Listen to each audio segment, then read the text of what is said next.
Role रखता है आपके एम्प्लॉयबिलिटी स्किल में।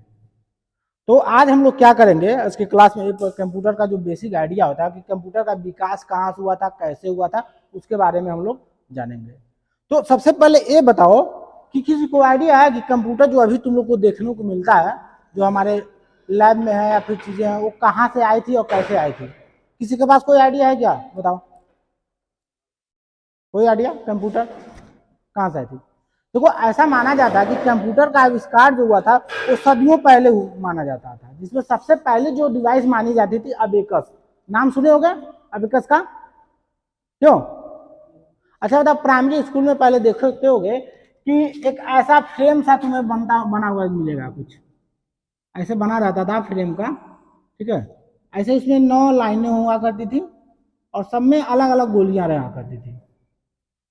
पहले में 1 गोली, दूसरे में 2, तीसरे में 3, चौथे में 4, पांचवें में 5, ऐसे कर करके कुल 9 लाइन हुआ करती थी।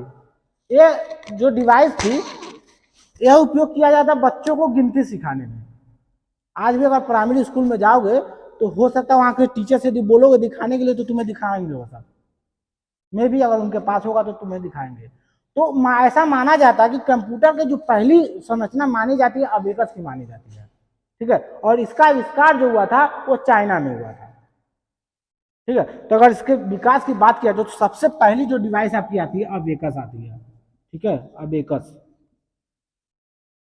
अबेकस जो थी वो फर्स्ट डिवाइस मानी जाती है कंप्यूटर के इतिहास में।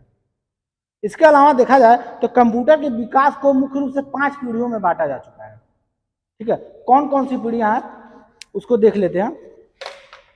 सबसे पहले कुछ चीजें उसको लिखो तुम, ठीक है, मैं बोल रहा हूं, लिखो उसको, हेडिंग डालो, जनरेशन ऑफ कंप्यूटर।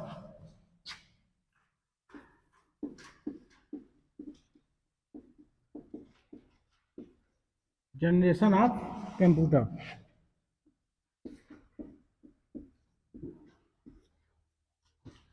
पहले लिखोगे तुम लोग, ठीक है। उसके बाद वही चीज हम क्या करेंगे, एक्सप्लेन करेंगे। तो ऐसे क्या होगा कि तुम्हारा नोट भी बनता रहेगा, ठीक है, और चीजों को बेहतर। उसके बावजूद अगर कोई कंफ्यूजन रहेगी तो तुम लोग पूछोगे, संकोच मत करना, ठीक है। हेडिंग डालो, कंप्यूटर की पीढ़ियां, हाँ, जनरेशन ऑफ कंप्यूटर, वही बात होगी, ठीक है। पहला हेडिंग डालो, first generation. First generation, first generation, पीढ़ियां, पीढ़ी जैसे होता है ना, एक पीढ़ी से दूसरी पीढ़ी। जैसे कभी क्या है, तुम्हारी पीढ़ी चल रही है, कुछ दिन पहले तुम्हारे पिताजी की पीढ़ी रही होगी, उसके बाद दादाजी की पीढ़ी रही होगी, ऐसे टाइम टू टाइम बदलता रहता है। हाँ, फिर तुम्हारी बच्चों की पीढ़ी आएगी, तुम्हारे पोतों की पीढ़ी आएगी, आएगी ना, सबकी आएगी। वो कहते हैं ना अपना भी नंबर आएगा, तो वैसा तुम्हारा अपना भी टाइम आएगा। तुम्हारा टाइम से मतलब जनरेशन से है, ठीक है। तो हेडिंग डालो, फर्स्ट जनरेशन। देखो, फर्स्ट जनरेशन की जो शुरुआत मानी जाती है वो मानी जाती है आपका 1940 से लेकर 1956 तक का समय। 1940 से लेकर के 1956 का जो समय माना जाता है वो कंप्यूटर के इतिहास की प्रथम पीढ़ी मानी जाती है।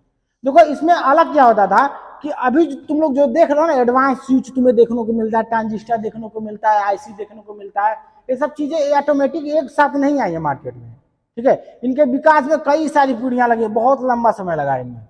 तो जो शुरुआत के कंप्यूटर या फिर जो इंस्ट्रूमेंट वगैरह बनाए जाते थे उसमें क्या होता था कि ऐसे जो आज के स्विच तुम्हें देखने को मिलता है, आईसी, ट्रांजिस्टर, ये सब चीजें नहीं थी। वहां एक वैक्यूम ट्यूब हुआ करता था, ठीक है। क्या यूज होता था? Vacuum tube. तो सबसे पहले तुम्हारा एग्जाम में एक क्वेश्चन ये बनता है कि वैक्यूम ट्यूब का जो होता है उपयोग कौन से जनरेशन के कंप्यूटर में किया जाता था। ये मल्टीपल चॉइस क्वेश्चन में एक क्वेश्चन बनता है कि वैक्यूम ट्यूब का उपयोग कौन से जनरेशन के कंप्यूटर में किया जाता था। तो कौन से जनरेशन के कंप्यूटर में किया जाता था? फर्स्ट जनरेशन में, ठीक है, फर्स्ट जनरेशन। दूसरा यहां से जो क्वेश्चन तुम्हारा बनता है वह ये बनता है कि फर्स्ट जनरेशन का जो टाइम पीरियड था वो कहां से कहां तक माना जाता था। हो सकता है थोड़ा बहुत वैरी कर जाए, लेकिन ऑथेंटिकल जो डाटा माना जाता है वो 1940 से लेकर के 56 तक के बीच का जो समय होता है वो कंप्यूटर के इतिहास का पहला जनरेशन माना जाता है। ऐसा माना जाता था कि इसी टाइम पीरियड में कंप्यूटर का शुरुआत हुआ था। जैसे अभी अबेकस की बात की ना, तो ऐसा माना जाता है कि अबेकस का जो मतलब आविष्कार हुआ था वो इसी टाइम पीरियड के बीच में माना जाता था चाइना में। ठीक है, तो इसके बारे में अपनी कॉपी में तुम लोग लिखोगे, थोड़ा सा लिखो, थोड़ा सा लिखो। कंप्यूटर की प्रथम पीढ़ी की शुरुआत, कंप्यूटर की प्रथम पीढ़ी की शुरुआत,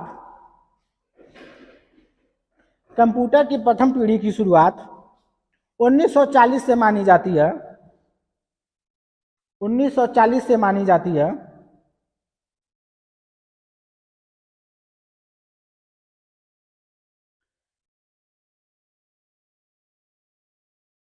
इस जनरेशन में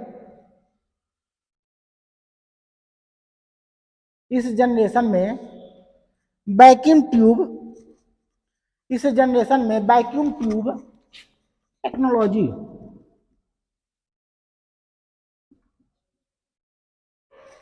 वैक्यूम ट्यूब टेक्नोलॉजी का उपयोग किया जाता था। और यदि लैंग्वेज की बात किया जाए इसमें, ठीक है, तो जो लैंग्वेज यहाँ यूज किया जाता था वह मशीनी लैंग्वेज होता था।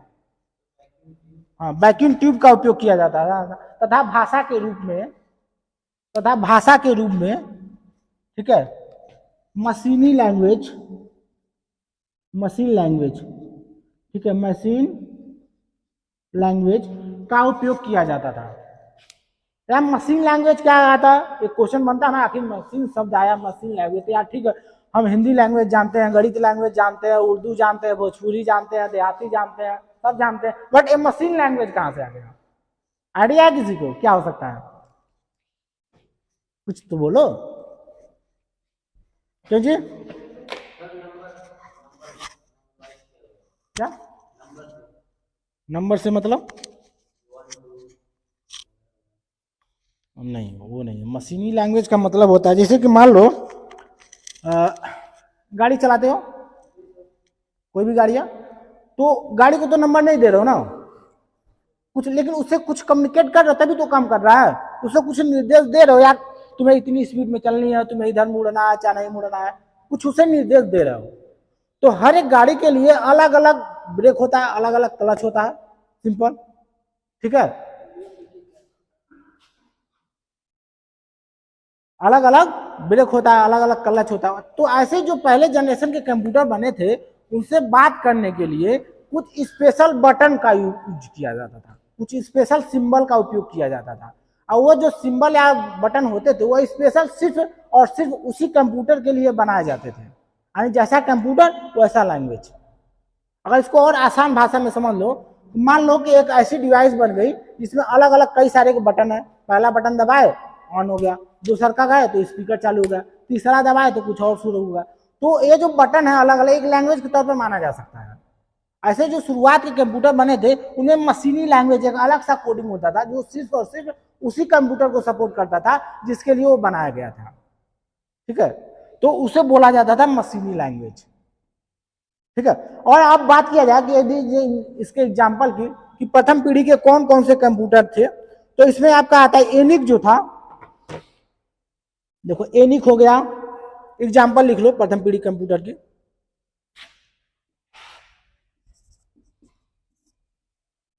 एनिक, ये नाम है कंप्यूटर के, ठीक है, एडसेक,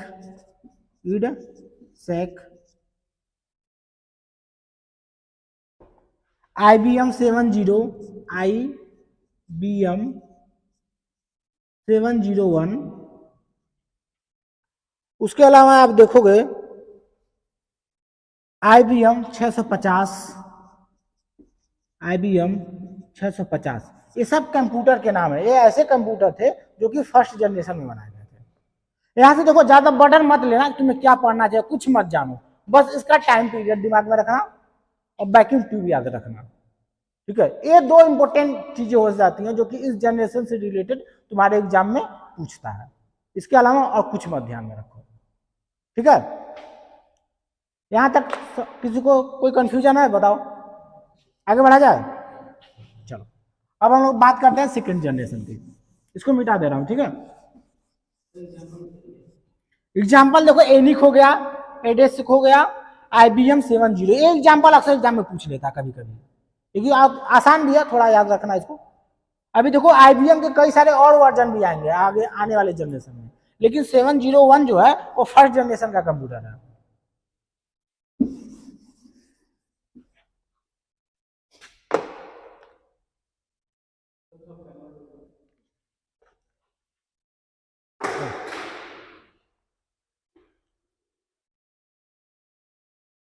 अब लिखो सेकेंड जनरेशन।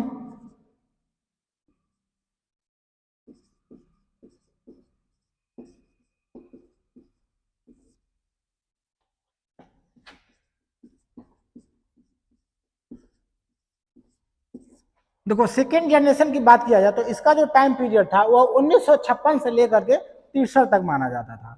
और इस जनरेशन की सबसे बड़ी विशेषता यह थी कि इस जनरेशन में किसका आविष्कार किया गया था? ट्रांजिस्टर का। ठीक है, वो बाजा वाला ट्रांजिस्टर नहीं। अपने इलेक्ट्रॉनिक्स में देखोगे एक छोटा सा इतना बड़ा ऐसे जैसा रहता है, 3 टांग वाला रहता है एक। ठीक है, हाँ ठीक है। इसमें एक होता है आपका इमीटर और एक होता है बेस और एक होता है कलर और ये दूसरा टॉपिक हो जाएगा, हम इसकी बात नहीं करते हैं। तो यहाँ क्वेश्चन बनता है कि ट्रांजिस्टर का आविष्कार कौन से जनरेशन में हुआ था? तो सेकेंड जनरेशन में किसका आविष्कार हुआ था? ट्रांजिस्टर का। ठीक है, ट्रांजिस्टर का आविष्कार हुआ था। चलो इसके बारे में थोड़ा सा लिख लो। क्या ये पूछ लेगा कि ट्रांजिस्टर का आविष्कार कौन से जनरेशन में किया हुआ था, या फिर कौन से जनरेशन के कंप्यूटर में ट्रांजिस्टर का उपयोग होना शुरू हो गया था, ऐसे क्वेश्चन बनता है। या फिर यह भी क्वेश्चन बन सकता है कि ट्रांजिस्टर का आविष्कार किसके द्वारा किया गया था और कब किया गया था। ये भी क्वेश्चन बन लेता है कि इसको खोजकर्ता कौन थे इसके। ठीक है, तो ऐसे भी क्वेश्चन बनता है।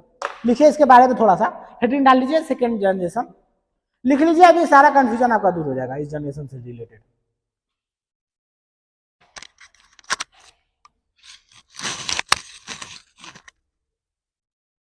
लिखिए, इस पीढ़ी की शुरुआत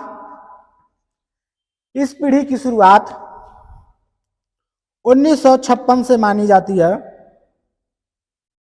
इस पीढ़ी की शुरुआत 1956 से मानी जाती है।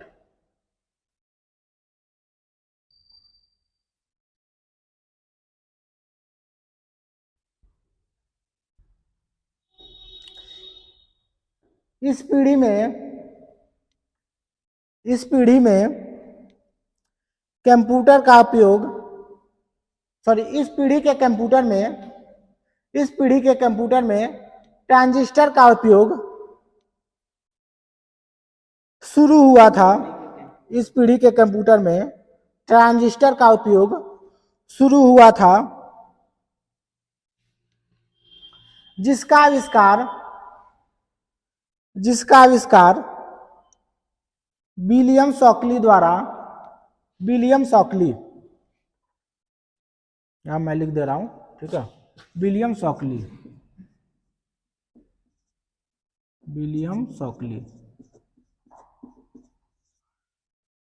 शॉकली द्वारा 1947 में किया गया था। इस पीढ़ी के कंप्यूटर में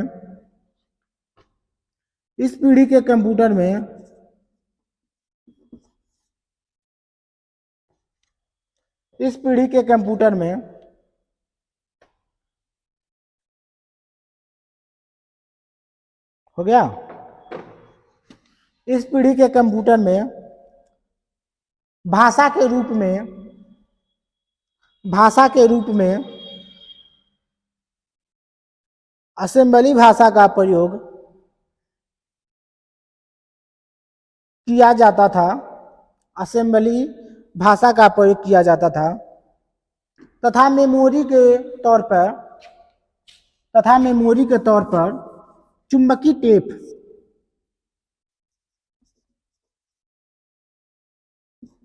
मैग्नेटिक टेप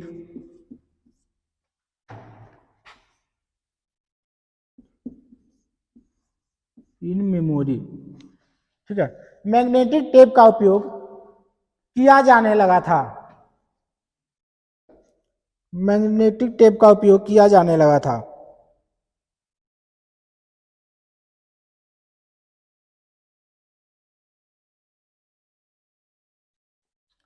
इस पीढ़ी का एक प्रसिद्ध कंप्यूटर, इस पीढ़ी का प्रसिद्ध कंप्यूटर कौन सा था? IBM 1401। ये पूछ लेता है एग्जाम में। ठीक है,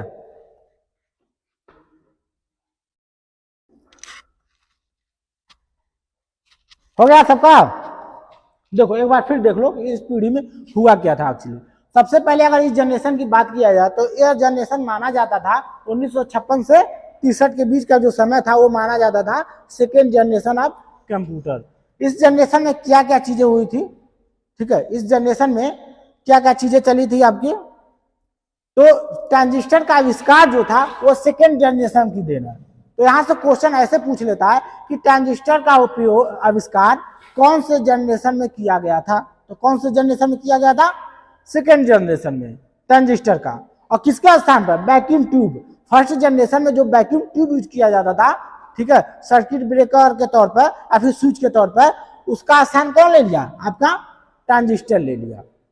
तो अब देखो ट्रांजिस्टर का आविष्कार होने के बाद होता यह है कि जो कंप्यूटर बड़े बड़े कमरों के आकार में हुआ करते थे, समझ लो कि इतना बड़ा रूम है ना यार, हॉल है, ये हॉल के साइज का होता था, वो थोड़ा सा छोटा होकर के कितना छोटा गया? एक छोटे से कमरे के बराबर आ गया। अभी भी बहुत छोटा नहीं आया। सोच लो अभी जो तुम लोग कंप्यूटर देखते हो ना, गोद में लेकर खिलाते रहते हो, ठीक है, वो गोद में खिलाने लायक नहीं था। वो इतना बड़ा था कि कई सारे लोग उसी में समा जाएंगे। इतना बड़ा बड़ा कंप्यूटर हुआ करता था। यानी ये इतना बड़ा रूम जो दिख रहा ना, इस रूम से भी बड़ा बड़ा कंप्यूटर हुआ करते थे। लेकिन जैसे ही ट्रांजिस्टर का आविष्कार हुआ वैसे ही कंप्यूटर की साइज जो थी वो काफी छोटी आ गई, बट अभी भी बहुत ज्यादा छोटी नहीं आई। जैसे मान लो पहले कमरे के बराबर हुआ करती थी, तो अभी समझ लो टेबल बड़ा वाला टेबल के बराबर आ गई, बट वो भी कंफर्टेबल नहीं था कि हम साधारण लोग यूज कर पाए। तो फिर एक क्वेश्चन और यहाँ आपका बन जाता है कि ट्रांजिस्टर का आविष्कार किसके द्वारा किया गया था? तो किसके द्वारा किया गया था? विलियम शॉकली द्वारा किया गया था। ठीक है, कब किया गया था? 1947 में विलियम शॉकली। देखो ये इंपॉर्टेंट क्वेश्चन है तुम्हारा, ट्रांजिस्टर, विलियम शॉकली। इसके अलावा ये सब चीजें देखोगे तो उतना एग्जाम की दृष्टि से ज्यादा इंपॉर्टेंट नहीं है, लेकिन हाँ कॉन्सेप्ट तुम्हें पता होनी चाहिए कि चीजें कहां से क्या हो रहा है। सेकेंड आपका ये पूछ लेता है कि सेकेंड जनरेशन का जो सबसे प्रसिद्ध कंप्यूटर था उसका नाम क्या था? तो सेकेंड जनरेशन का जो सबसे प्रसिद्ध कंप्यूटर था वो माना जाता है IBM 1401। ठीक है, IBM। अच्छा एक चीज और बताओ, IBM शब्द मैं बार बार लिख रहा हूं, ये IBM है क्या? किसी को आइडिया है? क्यों? एनीवन? देखो IBM का मतलब यह एक कंपनी का नाम था, पहले जान लो। आज भी ये कंपनी है IBM, आज भी चलती है। IBM का फुल फॉर्म होता है इंटरनेशनल बिजनेस मशीन। ठीक है, यह कंपनी का नाम है, पहले इसका प्रोडक्ट आया करता था, अभी दूसरे नाम से आता है। तो IBM का मतलब होता है इंटरनेशनल बिजनेस मशीन। कभी कभी एग्जाम में इसका फुल फॉर्म भी पूछ लेता है। ठीक है, किसी को कुछ कंफ्यूजन है हो तो बताओ, बताओ। इसके अलावा और कोई क्यूरी किसी को बताओ, बोलो बोलो। क्यों सर?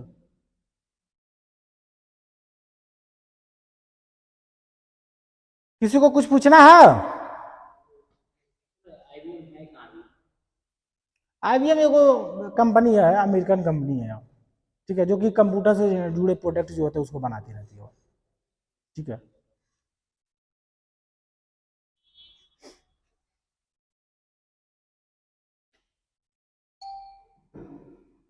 चलो ठीक है, सेकेंड जनरेशन तक हो गया है। अब आगे हेडिंग डालो थर्ड जनरेशन। देखो अभी जो तुम लोग हाँ बताओ। इंटरनेशनल बिजनेस मशीन इसका फुल फॉर्म होता है। इंटरनेशनल, नेशनल नहीं, इंटरनेशनल। हाँ, जो कंप्यूटर जो था, कंप्यूटर का आविष्कार की बात किया जाए तो कंप्यूटर का जो फर्स्ट इन्वेंशन कंपनी के तौर पर जाना जाता था। आज भी कंप्यूटर के जो प्रोडक्ट होते हैं, कंप्यूटर के हार्डवेयर या फिर सॉफ्टवेयर जो चीजें उससे रिलेटेड काम करती है कंपनी। समझो। अगला हेडिंग डालो, थर्ड जनरेशन।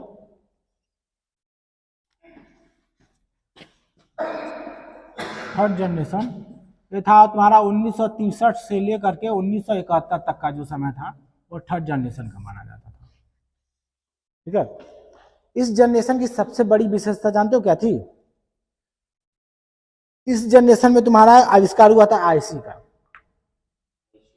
आईसी जो देखते हो ना, छोटा छोटा चिप वगैरह, ये थर्ड जनरेशन में ही आ गया था। चलो लिखो इसके बारे में थोड़ा सा लिखो। थर्ड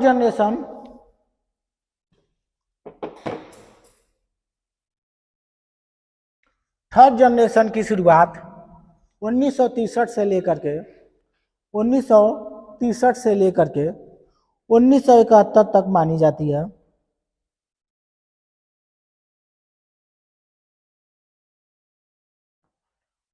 उन्नीस सौ तिरसठ तक मानी जाती है। इस जनरेशन में आईसी का उपयोग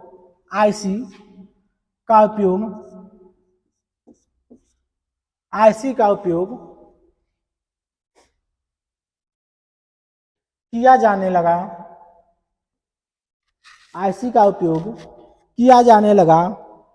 जिसका आविष्कार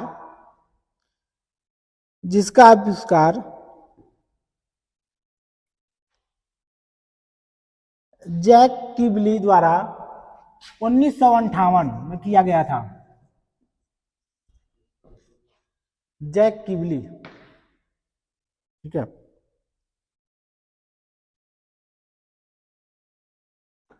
आईसी का आविष्कार होने के बाद कंप्यूटर में आविष्कार होने के बाद कंप्यूटर में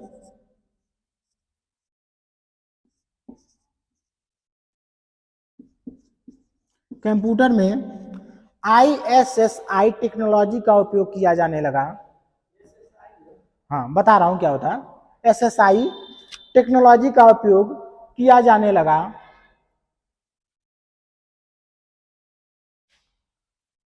जिससे कंप्यूटर के साइज में बहुत बड़ी गिरावट आ गई। अर्थात जो कंप्यूटर क्या हुआ, जिससे कंप्यूटर के साइज में बहुत बड़ी गिरावट आ गई। अर्थात कंप्यूटर का जो साइज काफी बड़ा हुआ करता था वो क्या हुआ, अब क्या हो गया, बहुत छोटा हो चुका है। ठीक है। देखो आईसी देखते हो ना, जो आईसी होती है इतनी छोटी सी रहती है, तुम्हारे नाखून ना बड़ा बड़ा में भी, इससे थोड़ा सा बड़ा हो सकता है, छोटा भी हो सकता है, बट उस आईसी में देखोगे तो हजारों की संख्या में छोटे छोटे सर्किट बने रहते हैं, तो तुम्हारी आंखों से दिखाई नहीं देते हैं। अगर उस सर्किट को तुम यहाँ बनाना शुरू कर दो ना तो कमरे तुम्हें कम पड़ जाएंगे, इतने ज्यादा सर्किट रहते हैं उसमें। सोच लो, तो साइज तो कम होना ही है। तो यहां से जो क्वेश्चन तुम्हारा बनता है उसको पहले ध्यान में देख लो। सबसे पहला क्वेश्चन ये तुम्हारा बनता है कि आईसी का आविष्कार कौन से जनरेशन में हुआ था? तो कौन से जनरेशन में हुआ था? थर्ड जनरेशन में। सेकेंड, थोड़ा सा हाई लेवल के एग्जाम में जाओगे, अगर एग्जामिनर तुम्हारे पेपर को थोड़ा टफ बनाना चाहता है, मान लो वो चाहता है कि हम नहीं, अब बच्चे को एकदम फेल ही करना है, लेकिन अब ईमानदारी से फेल करना चाहता है, तो क्या करेगा, तुमसे पूछ लेगा कि आईसी का आविष्कार किसने किया था? तो आईसी का आविष्कार किसने किया था? जैक किबली। किबली कौन थे? एक साइंटिस्ट का नाम है। हाँ, आईसी का फुल फॉर्म होता है तुम्हारा इंटीग्रेटेड सर्किट। हाँ, इंटीग्रेटेड सर्किट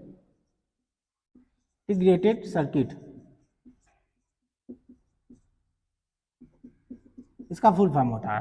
ठीक है, आईसी का। अब एक शब्द आती है कि एसएसआई टेक्नोलॉजी क्या होता है? तो इसका मतलब होता है स्मॉल स्केल इंटीग्रेशन। ठीक है, स्मॉल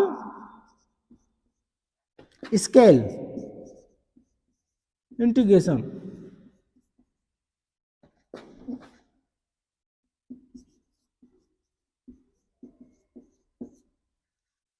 कहां तक लिखे थे?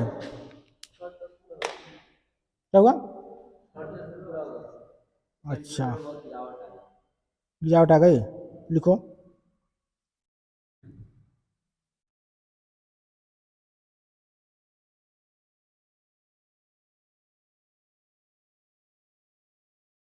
इस पीढ़ी के कंप्यूटर में मेमोरी के तौर पर चुंबकीय डिस्क का प्रयोग किया जाने लगा।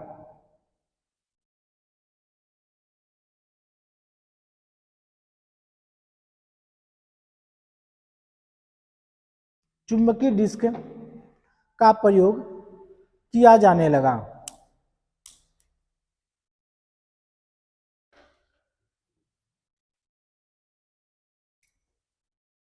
इस पीढ़ी की प्रमुख विशेषताओं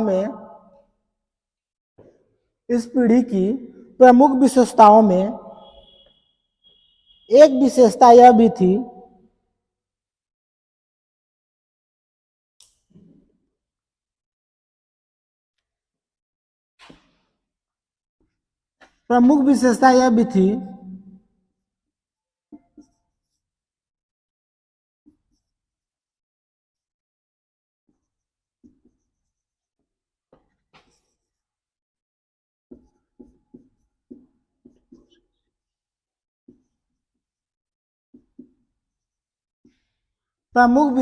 भी थी कि इसमें मल्टी प्रोग्रामिंग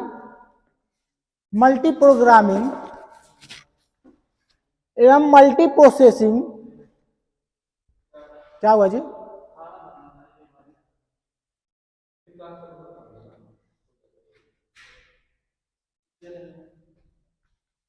चलो क्लास बाद अब आना, ठीक है। मल्टी प्रोग्रामिंग एवं मल्टी प्रोसेसिंग संभव हो पाया था। हाँ बताओ क्या हुआ? हाँ, विशेषताओं में यह थी कि इसमें मल्टी प्रोग्रामिंग एवं मल्टी प्रोसेसिंग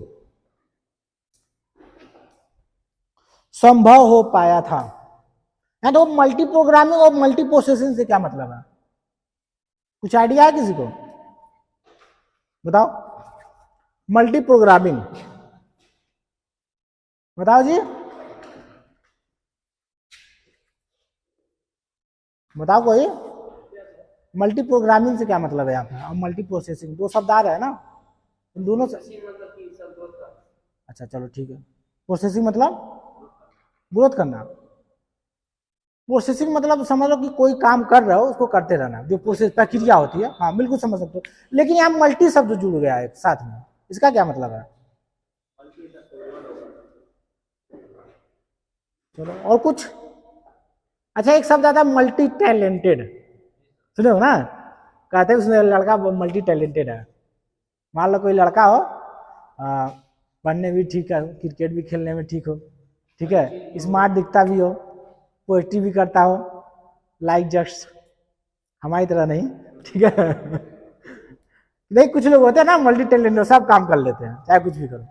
तो ऐसे ही यहाँ क्या है, मल्टी प्रोग्रामिंग और मल्टी प्रोसेसिंग का मतलब है, जैसे कि मान लो पहले एक वीडियो गेम आता था, छोटा सा देखोगे ना, उसमें एक गेम वीडियो गेम होता है, सिर्फ एक ही प्रकार का गेम उसमें होता था, सिर्फ एक ही टाइप का गेम खेल सकते हो उसमें, दूसरा नहीं। अगर सांप सीढ़ी वाला है तो सिर्फ सांप सीढ़ी ही खेलोगे उसमें दिन रात। हाँ तो मोबाइल जो है तुम्हारा, इसमें कई सारे गेम खेल सकते हो, कई सारा काम करेगा ना। तो जाहिर सी बात है, कई सारा गेम है मतलब कई सारे प्रोग्राम उसमें सपोर्टेड है और कई सारा काम भी कर रहा हुआ, तो उसको बोल सकते हो मल्टी प्रोग्रामिंग। यानी जो कंप्यूटर बन रहे थे वह एक साथ कई सारे कामों को करने की एबिलिटी रखते थे। जैसे अगर मोबाइल ले लो तो तुम्हारा मोबाइल भी क्या है, वो मल्टी प्रोग्रामिंग है, मल्टी प्रोसेसिंग भी है, क्योंकि उसमें कई सारे प्रोग्राम पड़े हुए हैं ऑलरेडी। वह ठीक है, कैलकुलेटर भी है, वीडियो डिकोडर भी है, कैमरा भी है, और उसके बाद तुम्हारा हाँ नेट भी चलता है, व्हाट्सअप है, फेसबुक है, कई सारा काम करते रहता है। तो ऐसे ही जो ये टेक्नोलॉजी संभव कब हो पाई थी? सेकेंड जनरेशन में आईसी का आविष्कार होने के बाद ये चीजें संभव हो पाई थी। सेकेंड जो एक थी इसकी विशेषता है, इसमें जो देखोगे कि सेकेंड जनरेशन तक जो कंप्यूटर बनते थे उसमें मेमोरी के तौर पर चुंबकीय टेप का उपयोग किया जाता था। चुंबकीय टेप मतलब वो बाजा वाला बीसीआर वाला नहीं टेप देखते थे, कुछ वैसी व्यवस्था हुआ करती थी। अब क्या करते हो, यहाँ आकर के चुंबकीय डिस्क बन गया। डिस्क मतलब छोटा सा गोला वाला नहीं रहता था, बाबा आजम के जमाने में नहीं देखोगे ओपरा सुनते रहते हैं, सब चलता रहता था। 3 इडियट मूवी में भी दिखाता है, थोड़ा सा सीन दिखाया है, तो बड़ा सा तवे जैसा रहता था। तो वो चीजें यहाँ उपयोग होने लगी थी कब? थर्ड जनरेशन में आकर के। ये सारे जो बदलाव तुम्हें देखने को मिलेगा वो कहाँ मिलेगा? आपका थर्ड जनरेशन में ही मिलेगा। ठीक है, और किसी को कुछ पूछना है थर्ड जनरेशन से रिलेटेड?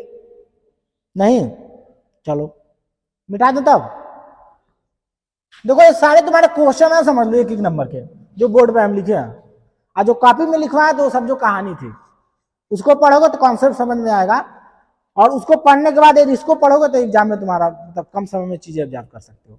लेकिन कहानी जरूरी है, क्योंकि ये सब चीजें भूल जाती हैं, डाटा है ना भूल जाती है, कहानी जाने रहोगे तो नहीं भूलेगी, इसलिए चीजें तुम्हारे लिखवाया जा रहा है।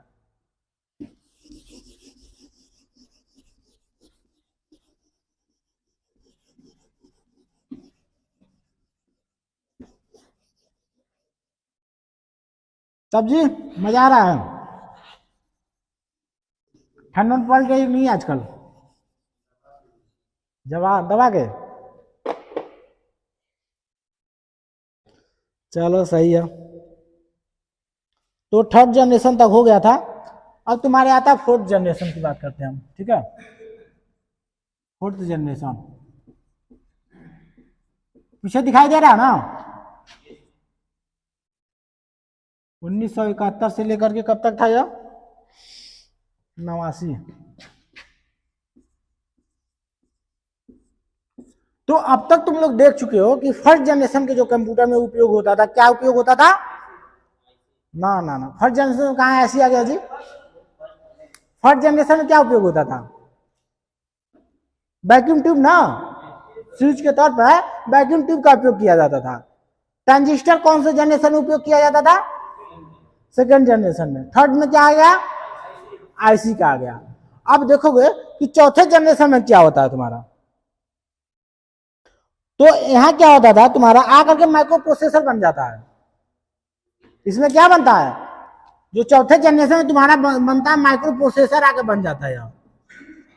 ठीक है, माइक्रो प्रोसेसर। और जो तुम्हारी टेक्नोलॉजी एसएसआई की टेक्नोलॉजी जो उपयोग होती थी वो यहां आकर के वीएसआई हो गई थी। ठीक है, वीएसआई। तो चलो लिखो इसके बारे में थोड़ा सा, फिर एक्सप्लेन करेंगे जो चीजें होंगी। हेडिंग डालो, फोर्थ जनरेशन। क्या हुआ?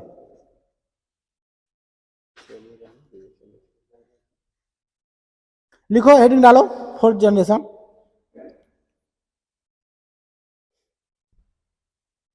देखो ऐसे पढ़ने बैठोगे ना तो बहुत बड़ा चैप्टर है, बहुत सारी डाटा है इसमें, बट वही चीजें मैं तुमको बता रहा हूँ जो तुम्हारे एग्जाम से रिलेटेड है, या फिर तुम्हें चाहे यहाँ रहो, चाहे कम्पिटिटिव एग्जाम में बैठो, चाहे कहीं भी बैठो, ये चीजें तुम्हारे काम आएंगी। और नोट बना के रखोगे ना तो यहाँ से अगर पास आउट कर भी जाते हो तब ये चीजें तुम्हारे काम में आएंगी।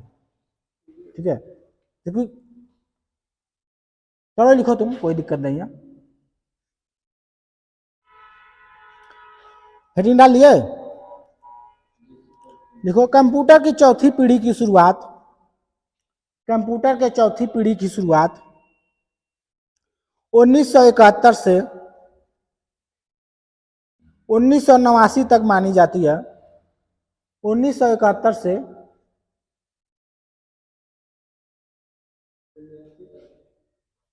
क्या हुआ? 1989 तक मानी जाती है।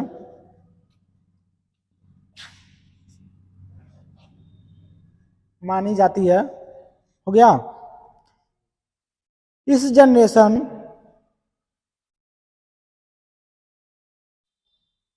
इस जनरेशन में आईसी की इस जनरेशन में आईसी की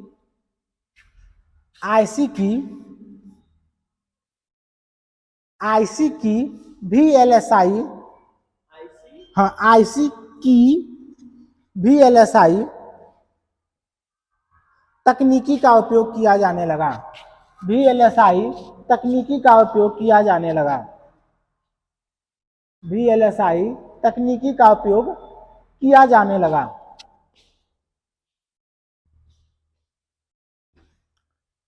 तथा भाषा के रूप में हाई लेवल प्रोग्रामिंग भाषा का उपयोग किया जाने लगा। हाई लेवल प्रोग्रामिंग भाषा का उपयोग किया जाने लगा।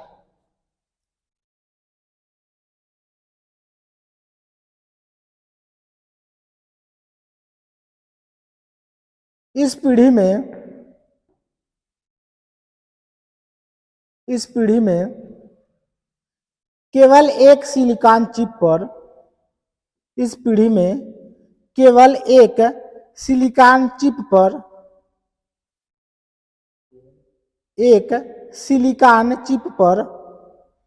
कंप्यूटर के बहुत से एकीकृत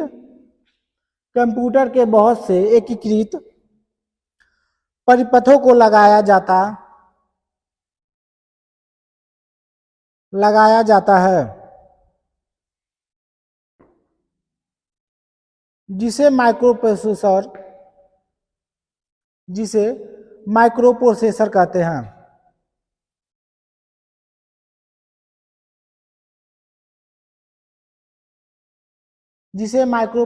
कहते हैं। तथा इन एकीकृत चिपों का उपयोग करने वाले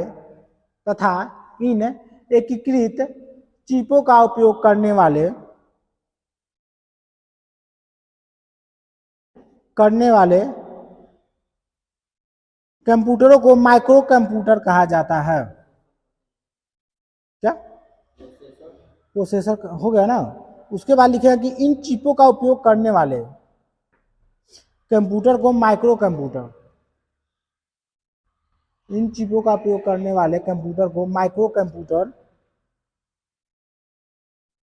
कहा जाता है। अब देखो इसमें कहानी चल क्या रही है, ठीक है। अब पोथी पतरा तो लिख लियो, ठीक है। अब पोथी पतरा का मतलब भी समझ लो। आमतौर पर पंडित जी लोग आते हैं और मंत्र वगैरह पढ़ के चले जाते हैं, पर ये नहीं बताते कि इसका मतलब क्या है। तो वैसे ही अभी तक हम क्या कर समझ लो, मंत्र पढ़ रहे थे, लेकिन पंडित जी वहाँ एक्सप्लेन नहीं करते हैं, हम यहाँ एक्सप्लेन करेंगे। अभी तक तुमसे बातें क्या किया। तो अभी तक हम लोग क्या जाने हैं कि जो 4th जनरेशन में हुआ था, आईसी का जो होता था, VLSI टेक्नोलॉजी उपयोग किया जाने लगा। VLSI का क्या मतलब होता है? Very large scale integration.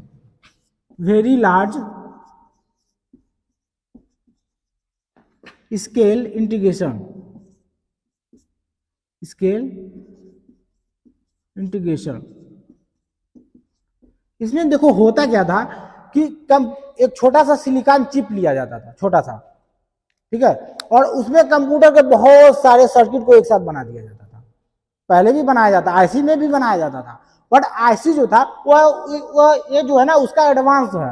अगर मान लो आईसी में लगभग 10,000 सर्किट बनाए जाते थे, तो इसमें 10 लाख से भी अधिक। एक तरह से देख लो, जैसे देखो ना कि एक होता है डेस्कटॉप और एक होता है तुम्हारा लैपटॉप। अभी एक उसका छोटा भाई टेबलेट भी आ चुका है, मोबाइल भी आ चुका है। तो कहीं ना कहीं मोबाइल भी तुम्हारे कंप्यूटर से कम नहीं है, सारे काम करते हैं जो तुम्हारा लैपटॉप करता है। तो देखोगे यार कंप्यूटर में इतने बड़े बड़े चीजें लगी हैं, तुम्हारा मोबाइल भी इतना छोटा छोटा, ऐसा क्यों संभव हो पाया था? तो जो टेक्नोलॉजी वहां उपयोग होती थी वो यही है, VLSI। इसमें होता क्या था कि कंप्यूटर के जो अच्छे खासे मतलब कई सारे जो पार्ट होते थे, छोटे छोटे सर्किट होते थे, उनको एक छोटे से चिप पे बना दिया गया, ठीक है। और उस चिप को हम लोग क्या कहते थे, सीपीयू के नाम से जानते हैं। जो सीपीयू तुम बड़ा जहां देखते हो ना, उसको एक छोटे से चिप पे बना दिया गया और उसको नाम दे दिया गया माइक्रो प्रोसेसर। उसी को बोला जाता है माइक्रो प्रोसेसर। नाम सुने होगे ना, माइक्रो प्रोसेसर।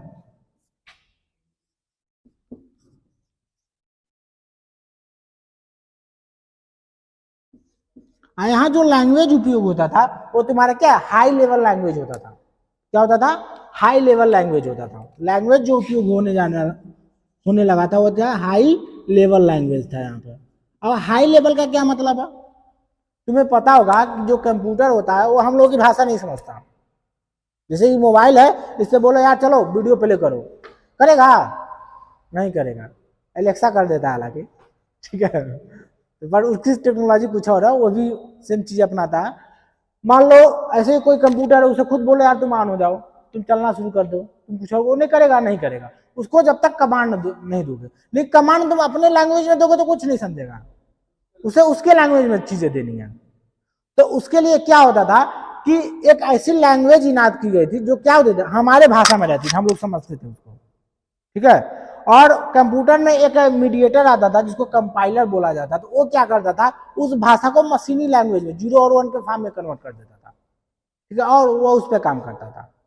तो यहाँ जो भाषा उपयोग किया जाता था ये हाई लेवल लैंग्वेज था जिसको हम लोग समझते थे, ठीक है। जैसे कि इससे पहले जो मशीनी लैंग्वेज थी वो सिर्फ मशीन के समझे, हम लोग नहीं समझ पाते थे। वो सिर्फ वही समझेगा जो उस मशीन लैंग्वेज को बनाया है, या फिर मशीन समझेगा, और कोई नहीं समझ पाता था। लेकिन ये जो लैंग्वेज होता था ये हम लोगों के आम बोलचाल की भाषा हुआ करती थी। जैसे जैसे तुम्हारा सी हो गया, C++ हो गया, जावा हो गया, ये सब हाई लेवल प्रोग्रामिंग के पार्ट है। हालांकि ये बड़ा एडवांस चीजें हो जाती हैं, उसके बारे में हम नहीं जानेंगे। बस इतना जानो कि एक बार का लैंग्वेज होता था जो कि आसानी से जिसपे हम लोग प्रोग्रामिंग कर सकते हैं, कंप्यूटर को इसके माध्यम से निर्देश दे सकते हैं, बस इतना ही जानो, ठीक है। बाकी एग्जाम की दृष्टि से देखा जाए तो ये क्वेश्चन यहाँ पूछ लेता है कि माइक्रो प्रोसेसर का उपयोग कौन से जनरेशन में किया जाता था। तो कौन से जनरेशन में किया जाता था, 4th जनरेशन में। कौन सी टेक्नोलॉजी यहाँ उपयोग होती थी, तो VLSI की, ठीक है। और कुछ किसी को कोई पूछना तो बताओ। चलो एक पीढ़ी और बची है, हेडिंग डालो 5वीं पीढ़ी, मिटा दें इसको।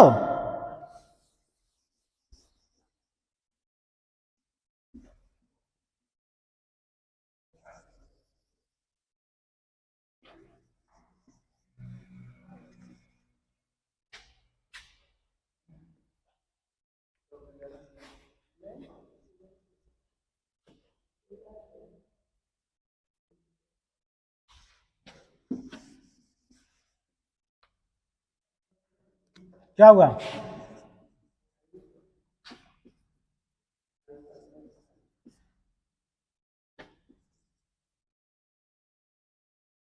आज तक आज तक टीवी चैनल वाला आज तक नहीं है, ठीक है। हाँ चलो इसके बारे में थोड़ा सा लिख लो फिर मैं एक्सप्लेन करता हूँ। लिखो, 5वीं पीढ़ी की शुरुआत, 5वीं पीढ़ी की शुरुआत, कंप्यूटर की 5वीं पीढ़ी की शुरुआत 1989 से मानी जाती है, 1989 से मानी जाती है, जो कि अभी तक चल रही है, जो कि अभी तक चल रही है।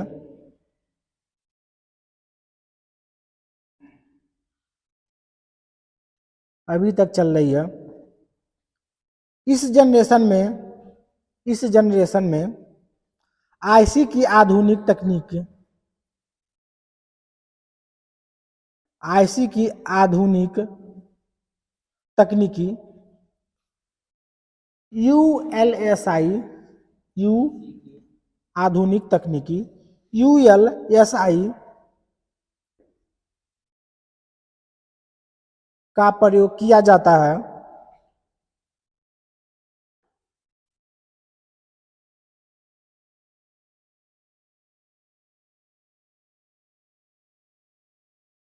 प्रयोग किया जाता है, हो गया। तथा भाषा के रूप में हाई लेवल भाषा के रूप में हाई लेवल प्रोग्रामिंग लैंग्वेज का उपयोग किया जाता है, जो कि अत्यधिक सरल है, जो कि अत्यधिक सरल है।